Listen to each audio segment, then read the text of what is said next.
మద్యం కుంభకోణానికి సంబంధించి ఒరిజినల్ ఏంటి అన్నది తీర్పు రాబోతోంది.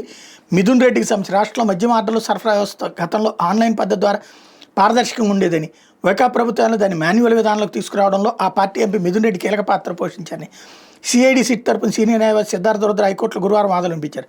తద్వారా లావాదేవీలను తన నియంత్రణలోకి తీసుకుంటున్నారన్నారు. ముడుపులందిన కంపెనీలకు మద్యం సరఫరా అనుమతులు ఇచ్చారని తెలిపారు. మద్యం కుంభకోణం ద్వారా ఖజానాకు 3,500 కోట్ల నష్టం జరిగిందన్నారు. ఆ సొమ్మును మళ్లించడంలో మిథున్ రెడ్డి పాత్ర కీలకమని చెప్పారు. ఈ కుంభకోణానికి వివరించిన అమల్లో మిథున్ రెడ్డి మాస్టర్ మైండ్ అంటూ సాక్షులు వాంగ్మూలం ఇచ్చారని, అందుకు ఆధారాలు లభించాయని తెలిపారు. ముడుపుల సొమ్ము అంతిమంగా ఎక్కడికి చేరిందో తేల్చాలంటే ఆయన అదుపులో తీసుకుని విచారించాల్సి ఉంటుందని పేర్కొన్నారు. ముడుపుల రూపేణా డికార్డ్ లాజిస్టిక్స్ A16 నుంచి ఆయన కుటుంబానికి చెందిన PLR ప్రాజెక్ట్ సంస్థ ఖాతాలోకి 5 కోట్లు చేరని కోర్టు దృష్టికి తెచ్చారు.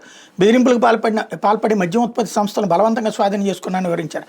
ఎంపీ పదవిని దుర్వినియోగం చేశారని, దర్యాప్తు సహకరించడం లేదని వివరించారు.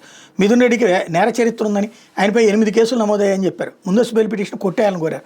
మిథున్ రెడ్డి తరపు సీనియర్ న్యాయవాది టీ నిరంజన్ రెడ్డి వాదనలు ఇచ్చారు. ప్రభుత్వం తీసుకొచ్చిన మద్యం విధానంతో పిటిషనర్కి సంబంధం లేదని వాదించారు.